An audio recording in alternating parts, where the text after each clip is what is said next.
Next question. Why now? Why hasn't anyone before you come to this knowledge? 20 years ago, did we have the same computer-based research tools that we have today? The answer is no. 20 years ago, did we have the understanding that the internet allowed us to have access to all of the libraries in the world? The answer is no.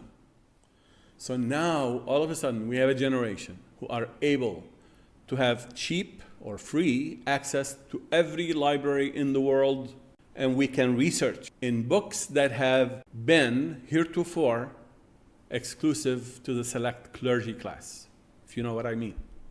So they knew some of this stuff, but they did not talk about it. Now we're able to have access to it. That's number one, the technology aspect. Number two, the promotion of the ilm would not have been possible before the internet. If you study the history of Muslims, there are thousands of scholars who ended up being executed and their books burned because the population or the rulers did not like the conclusions that they reached. This is part of our history.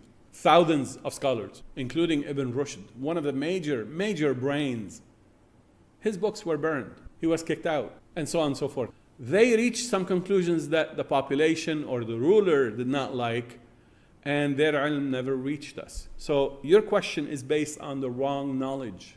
How can you claim that no one before us have reached this knowledge? As a matter of fact, I know for a fact, Al-Qadi Abu Bakr ibn al-Arabi, he has a sentence in his book about the Quran. He says, we have reached the ability to understand this Quran in a different way, and this ilm, we could not find anyone to pass it on to. He says, we could not find anyone to pass this ilm on to, so we returned the ilm to Allah. In other words, he was too afraid to put it in writing. He wanted to deliver it orally to someone who would understand. He couldn't find someone worthy of that ilm. He didn't talk about it. That's one example. Many other examples.